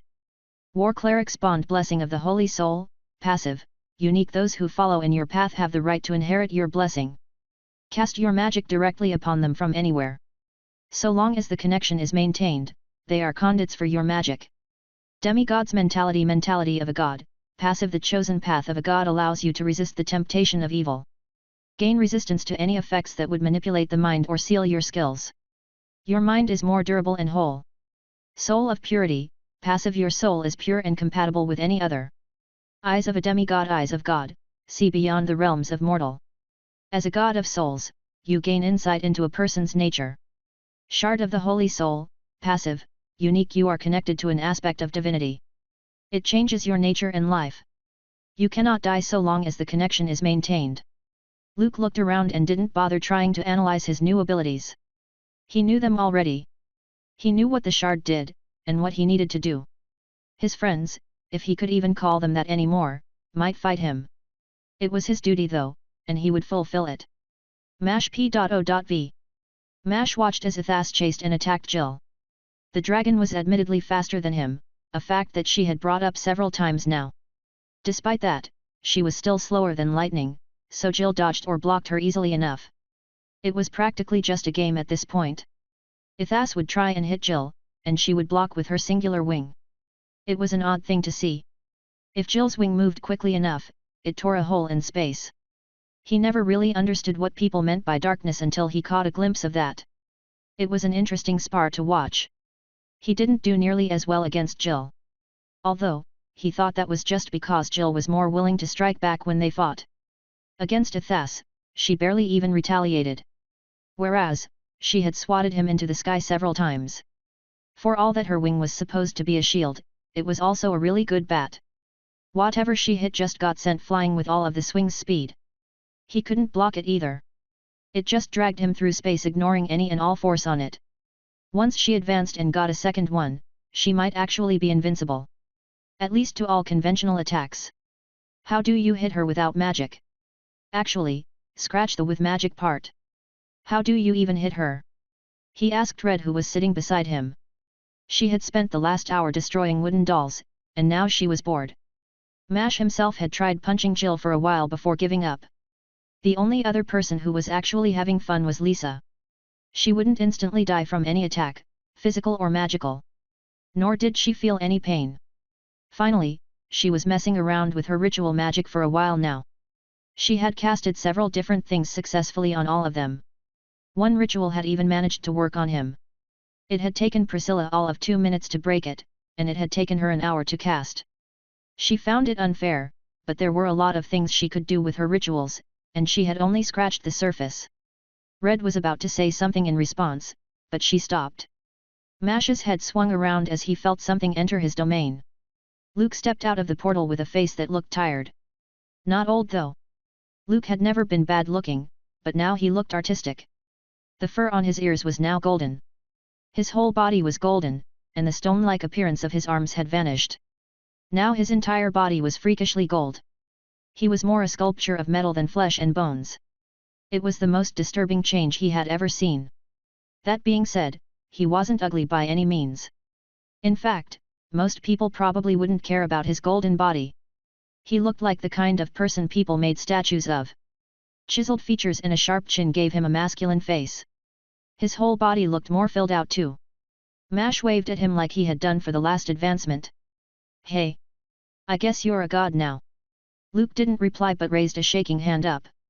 Mash expected him to wave, but Luke's hand froze halfway, and his palm opened toward Mash. Luke spoke a single word. Salvation. Chapter 347, Salvation and Sorrow. Salvation. Mash took a second to process what Luke said, and he frowned. The twisted as he began to feel pain. Something inside of him was ripping. Tearing like the fabric of a shirt. It wasn't his organs, Priscilla could and would stop something like that. This targeted something deeper within him, and it hurt. For all that his skills let him suppress pain, this was an entirely different kind of suffering. His physical body didn't seem to matter at all to whatever power tore into him. Mash instinctively grabbed at his chest. His hand tightened around a fistful of his shirt, and he curled slightly. His ears started to ring, and his vision blurred slightly. Whatever was happening, it was killing him. He tried to process it. Was his heart being ripped out? Was it a curse or something? A disturbingly rational part of his thoughts rejected that notion and saw the truth. Luke was attacking him and his magic targeted the soul. Mash stared at Luke, at his friend, who did not seem fazed in the slightest. That was it, Mash was angry. It wasn't just directed at Luke at this moment. He felt a little peeved at always being the first one to get attacked. Whether it was friends or enemies, he always got the short end of the stick. Red's class practically screamed villain, and Jill's was meant to kill gods, yet here Luke was attacking him. A thread Mash hadn't noticed get so thin, snapped and his magic crashed down upon everyone. He filled his domain with anti-magic and used his domain to snuff out Luke's aura. It wasn't something he was particularly skilled at, but he had enough raw power to do it. That made the all-too-calm expression on Luke's face falter and his eyes narrowed in the effort. What the? Jill shouted the words, but they swirled in the background of the moment. Mash moved with speed far greater than he had demonstrated in their sparring. Luke was at his level and could take a hit. He deserved one too, and so did Jill now that he was thinking about it. The ground cracked as he jumped, and he fist shot out so quickly that only Ithas could really keep up. Luke managed to raise a rudimentary guard, and his body began to shine vaguely gold. Luke was somewhat able to force his magic despite Mash's best efforts. However, that paltry magic would do nothing, and Mash was physically the strongest here by several degrees. Thump! Mash's fist hit like a hammer, and Luke's arm bent in as he was thrown. Even without magic, the wind rushed around his strike and followed Luke through the air. Luke skipped across the ground once before crashing into and through a tree. The tree fell forward crashing into the ground loudly. It seemed to wake everyone from the moment of surprise. Mash started toward Luke again, but his senses reached all around him. His head snapped back as he felt Jill try to teleport. He glanced at her and gripped her with his domain. Tightened his magic around her, his anti-magic to be specific. It focused on her and squeezed her like a fist. When she jumped to teleport, her magic failed, and she crashed into the ground. A fall like that wouldn't hurt, and her instincts made her roll rather than hit the ground face first. She didn't spring back up to her feet and stayed on the ground for a moment. Mash ran at Luke but slowed as his senses showed him everyone's faces. Luke was changed, and pain flashed across his too cold gaze as rose to his feet. Mash saw the pain, but the coldness made him angry. It was not the kind of look you gave a friend, and he felt betrayed. Luke, out of everyone, wasn't supposed to treat him like this. Red panicked and tried to get Ithas to stop the fight, but she got nothing more than a disappointed look in response. That bothered him a little, but it was Jill and Lisa that made him stop. Jill's eyes were wide, and she had curled into a ball. The worst part was the fact that she was crying. It was the look of someone who had given up. He almost wouldn't have noticed that, if not for Lisa. Lisa was moving to intercept him. Her jaw was clenched with a determination she had never shown before. She didn't even blink as her body frayed at the edges. It was like a string that had begun to unravel. It looked like her skin was peeling off and it had to hurt. Despite all of that, she moved to block him. Mash's feet slowed, and his magic, which had been crushing everyone, vanished. He looked around at everyone. Luke, now fully able to use his magic, was healing his arm and radiated power like a tiny star. Jill remained curled into a ball, but Mash could feel her heartbeat slow. Lisa's body stopped breaking, and he suddenly had no good outlet for his frustration.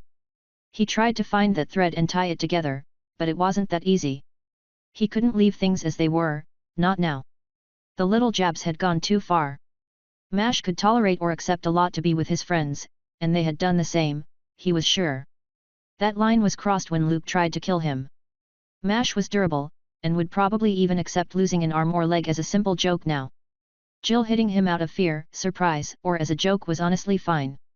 That was the equivalent of a shove from a sibling in his mind. Luke had crossed a line though. Mash had felt it when Luke attacked.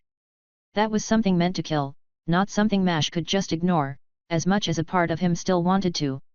He shook his head knowing how stupid that would be. Luke started walking. Mash stomped his foot so hard that it punched into the grass ground as if it were water. It simply sunk into the dirt in a way that seemed impossible. There wasn't a loud crash to accompany it, but the gesture was enough to surprise the others. He stared at each of them. Before he could say anything, Lisa went to calm Jill down. Mash stopped his gaze on Ithas. "Can you go out of earshot, whatever that is for you?" Ithas shrugged and flew into the air. The wind sent a rustle through the nearby grass and trees. He watched her leave.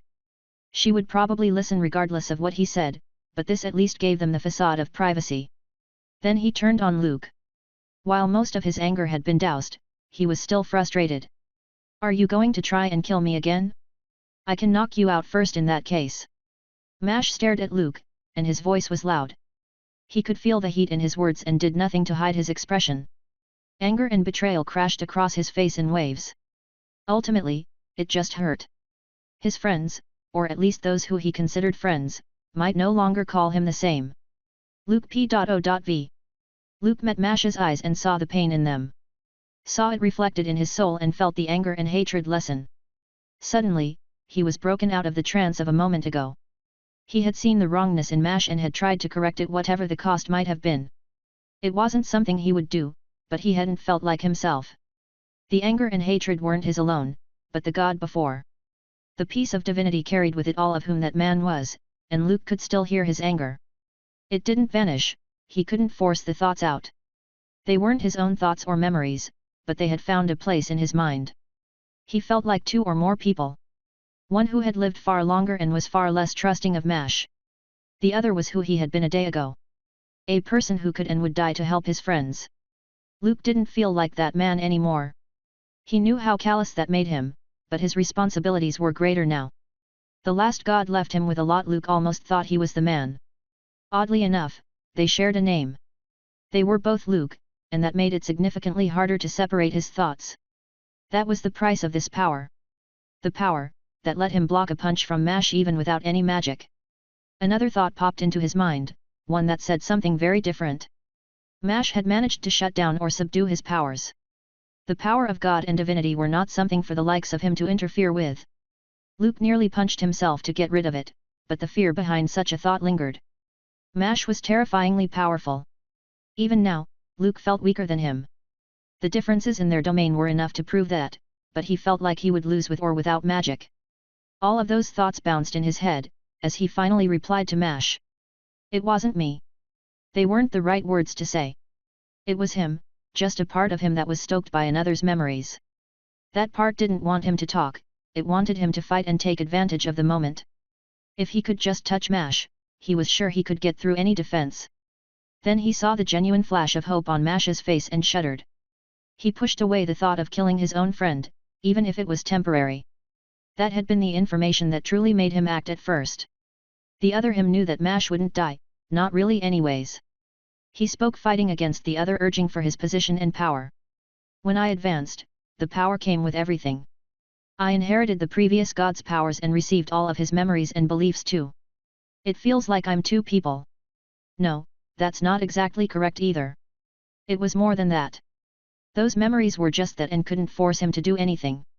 No, that push had come when he finally laid eyes on Mash. He saw into Mash's very being and saw everything. He had seen Mash's class, skills, and soul. Even now, Luke could see the thing that bothered him so much. The vile work of magic that was so fundamentally wrong and twisted that he could let it exist. Another soul was there, struggling and fighting to free itself from Mash.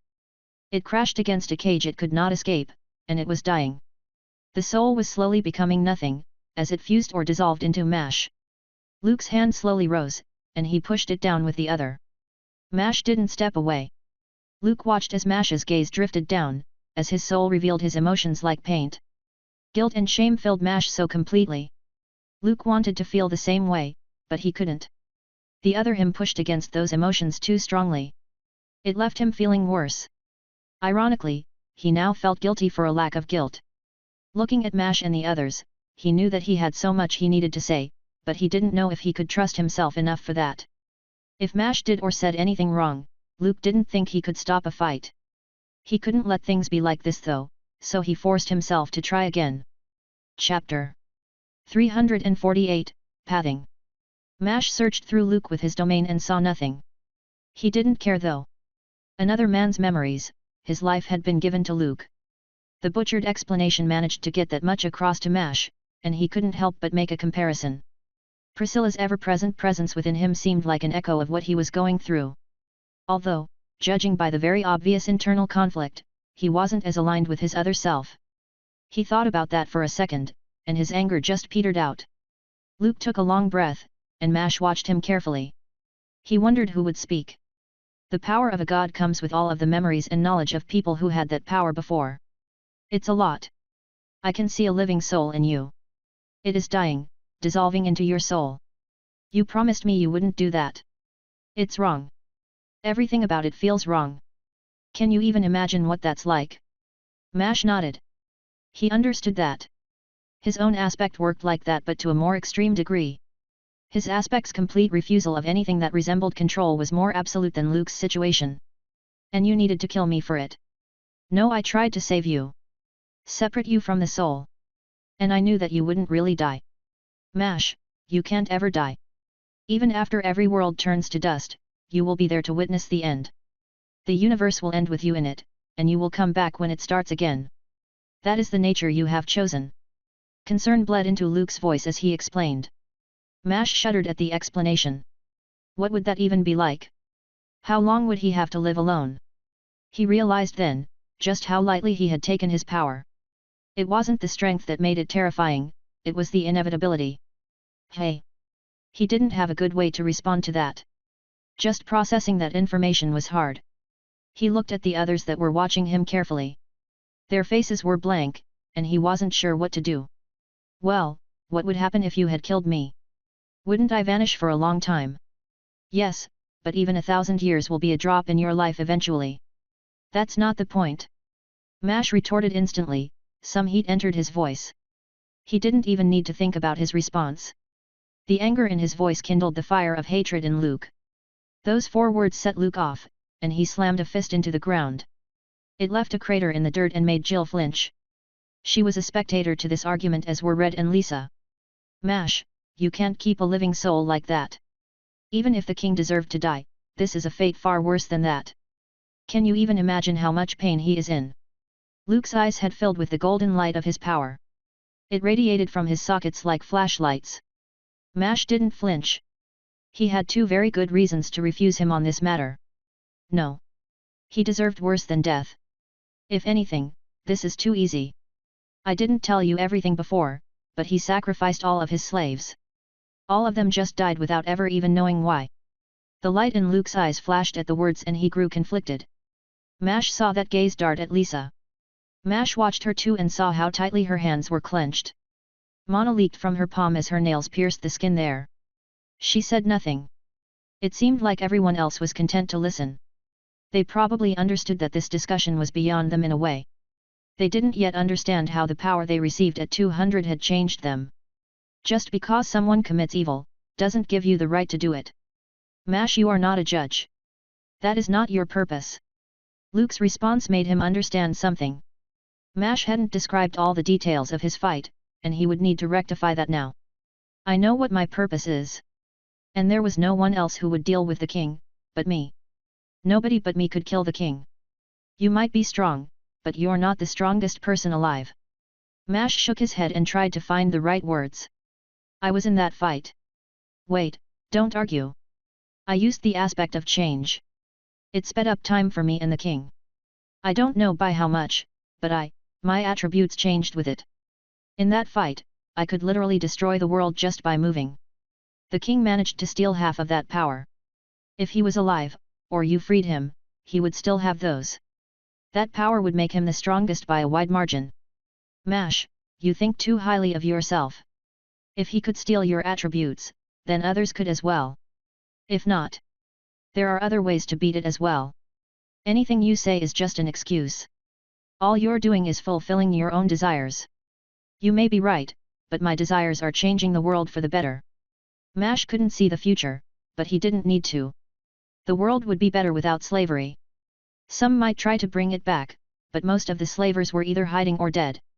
His action and those of the slaves he freed had left a lot of slavers dead. That was a cost he accepted. Say that to the thousands that died. So many beastmen.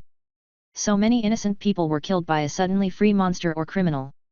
I saw them, and lived some of their lives. Half of those had cursed you with their deaths, others still live in hopes of getting it. You owe them, you need to repent. Not many people exist that can or will hold you to any consequences. Only, you have to accept it.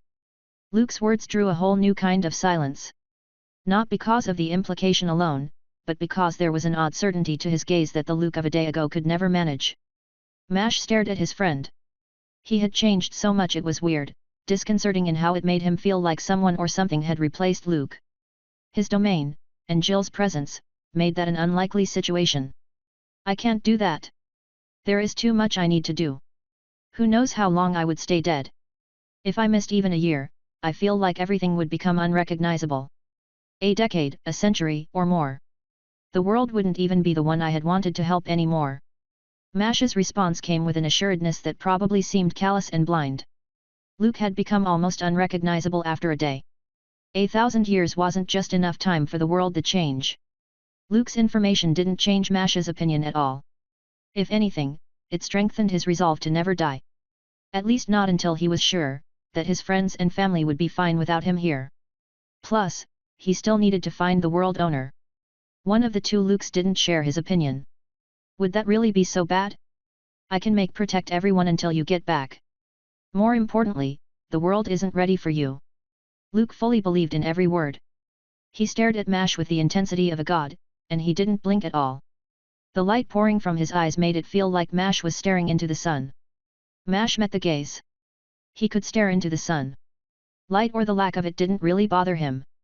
To the others, Mash's own eyes were swirling voids of darkness. His triangular white pupils a single light amidst the darkness. This point was one that Mash actually agreed with, but it was also the exact reason for his actions. It won't ever be. A world that is ready for me, wouldn't need my powers. You don't see the flaws in that world, but I do. Luke was prepared with a response, and he spoke quickly. It's not your job to fix the world. No, but it is my job to change it, to free it. Mash shouted those words. They felt so right as he said them. Then at least give it the chance to prepare. Let me go. Let the other gods and kings shield the world from you. Mash almost rejected the idea. The heat of anger was pushing him to say more. Jill interrupted him before he could say anything. Her voice cut into the fire of their argument. I want you to help me kill a god. Jill shouted the words. Her gaze bore into Mash's back, and his shoulders tensed at the sudden shout.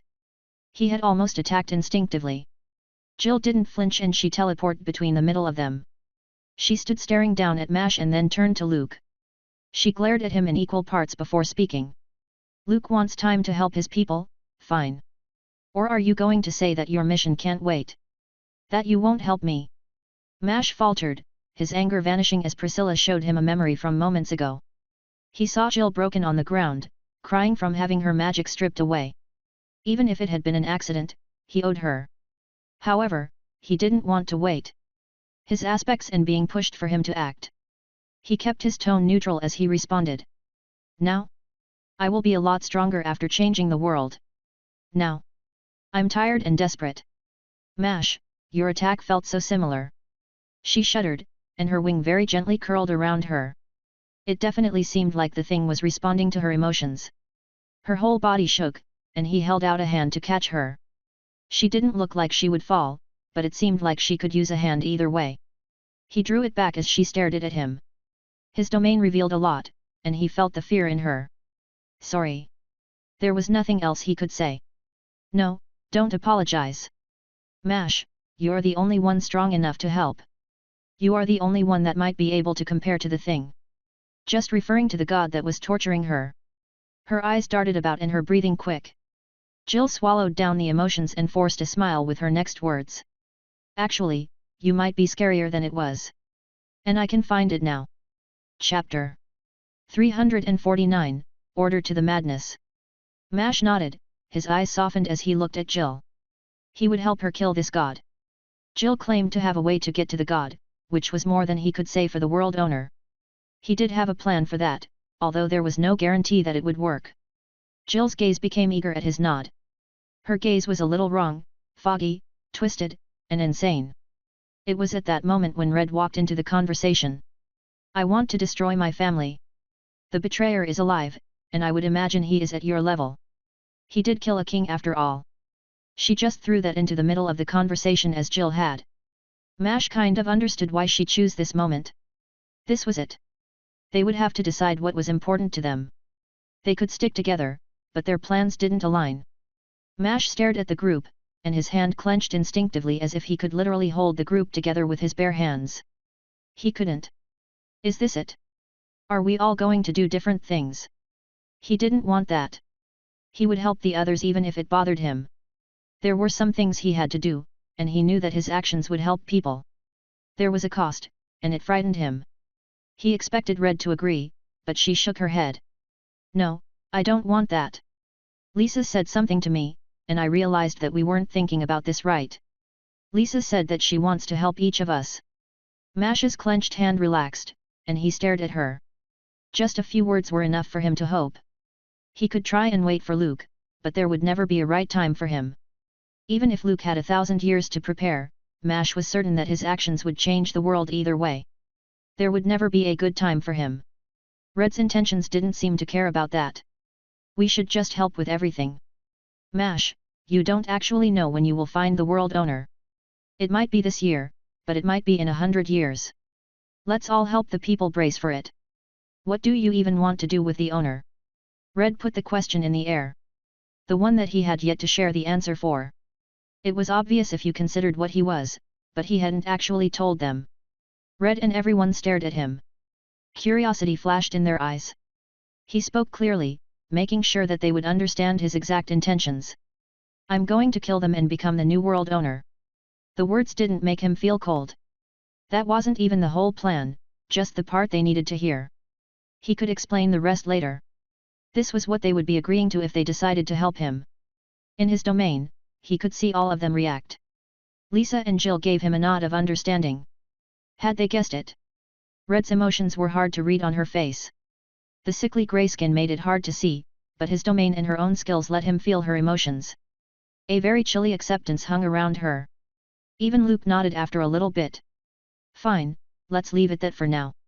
Then let's do the other things while we figure out how to find the person. If it even is a person. We each have things we want to do too. I think we all want to help the Beastman. Let Mash repent in service. She turned to Luke with the final statement.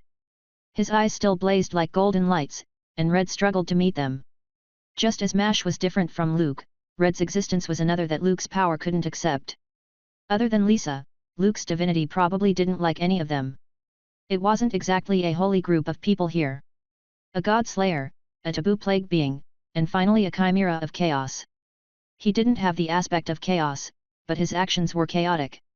They won't accept his help. I can feel the prayers of my people. Most of them already curse Mash as an evil monster. Many want vengeance.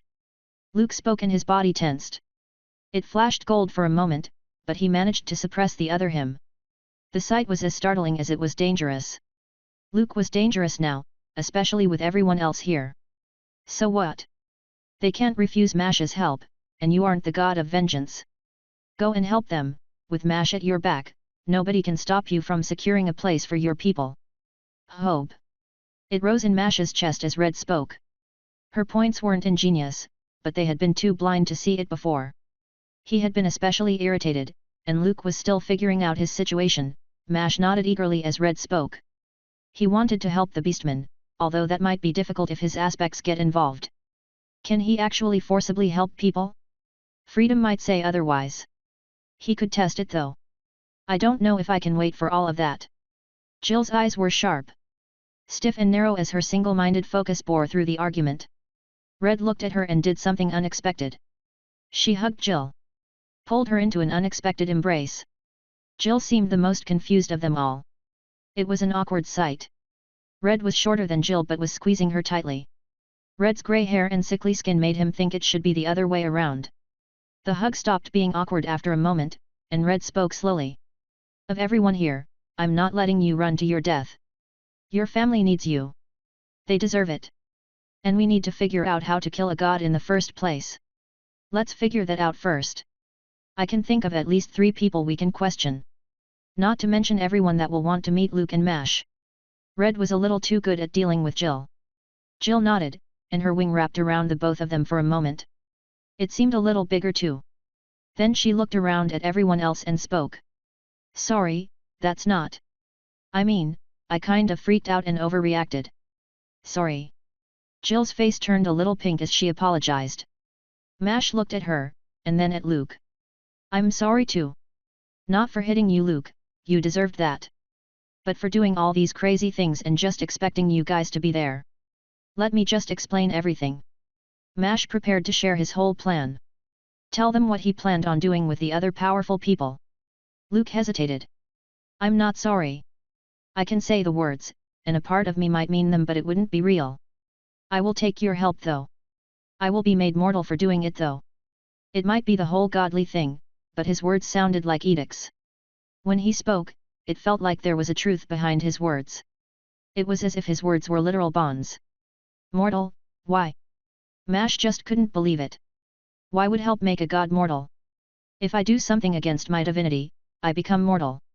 So long as I work with Mash, I will be vulnerable. Back when they had been arguing, Luke had sounded more like himself.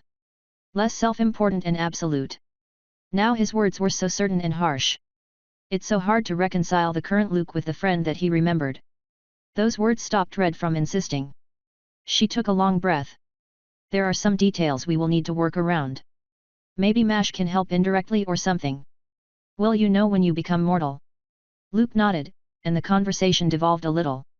They traded explanations and questions. Just talking things through like that helped even if didn't solve everything. It was a long conversation, that had far too many problems to count. Mash's own plan had plenty of really annoying variables. Many of which Red did not like hearing about. Red didn't have a good plan for her family, but she thought Mash's plan would force them to act. Finally, Jill's was the most straightforward, and it worked well with Mash's initial plan. Once they talked everything over, it was pretty clear that the first part of Mash's plan would probably help each of them with their goals. Lisa P.O.V. Lisa was the only one who didn't have some grand goal in mind. She couldn't compare to the others. They were heroes, legends. The kind of people that stories were made for. Even before Mash killed the King of Chains, he had become a legend. There was little chance the North would ever forget about Mash. He would become a monster that threatens good and bad children's dreams. Hearing them come up with plans, she couldn't help but feel a little jealous. She had told them of her intention to help where she could, but that was it. She didn't have her own dream or desire to request. Not too long ago she would have said freedom. It had already been given to her, and he had even taken it further. Mash freed everyone, and in a way stolen her dream. She kept her eyes on his back. His now much broader and sturdier back. He hadn't changed that much physically with the last advancements, but he had been making small improvements since then. They had changed him in small ways. The visible density of his muscles was hard to see with his clothes, but she noticed how they had hardened around his neck and arms. His body was clearly morphed to be more ideal.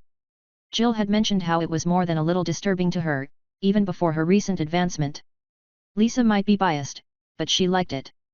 She waited until they were finished with their conversation, interrupting only occasionally when someone, usually Red or Jill, tried to make her talk. Either way, she didn't comment too much. Their plans were all too insane and personal for her to add much. She didn't really have any compunctions against any of their plans. She would help them though, and now she had some actual power too. Plus, she realized something in their conversation and general attitudes over the past few months. They treated each other like bad siblings. Their personalities often clashed, and they shared few things in common. Despite that, they seemed unable to abandon one another. She was envious of that. She felt slightly hurt and disappointed feeling among them and walked over to Mash. They had ultimately decided to open the portal after an hour of rest. She tapped him on the shoulder. After everything was said and done, she still felt like they had missed something. You did the right thing, Mash. In killing the King of Chains, I mean. And thank you. She squeezed his shoulder, and he turned to look up at her.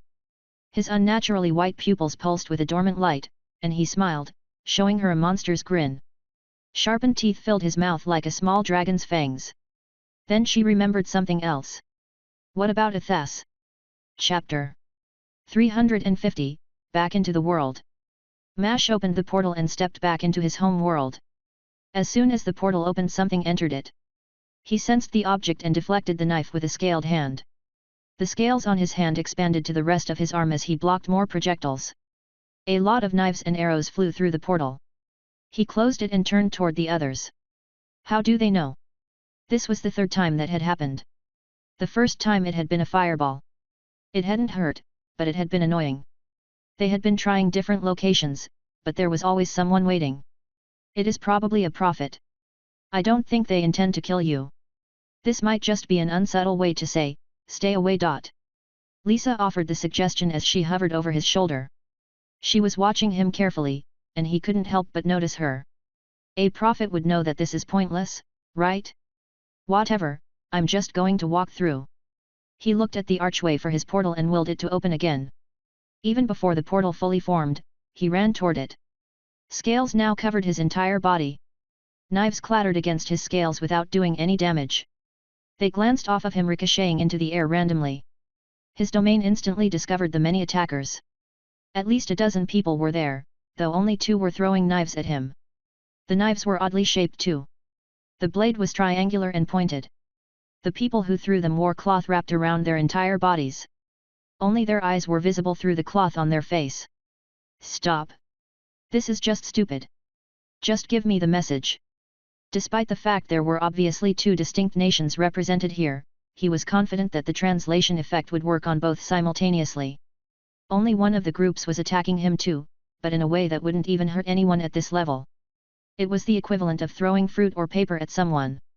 The people throwing knives immediately stopped. The rain of weapons vanished, just in time to avoid any of the others as they stepped through the portal. Luke came in after him, and more than a few of the attackers reacted to his appearance. Their reactions only grew more exaggerated as several more people who rivaled or exceeded their strength left. Mash eyed the crowd of assassins as 2 of them stepped forward. One had been throwing knives until just a moment ago.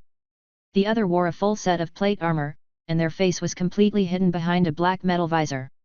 I am Paladin Serena, I have come to offer my services to the new god until they establish a place for themselves. The knight spoke loudly, and a female voice echoed from beneath the metal. She fell to one knee and bowed toward Luke. Well, if she was going to ignore him, then he would ignore her too. He turned his head toward the other person. Mash couldn't really tell much about the person with their clothing, but he thought their black cloth was kind of cool. It gave them this air of danger and mystery.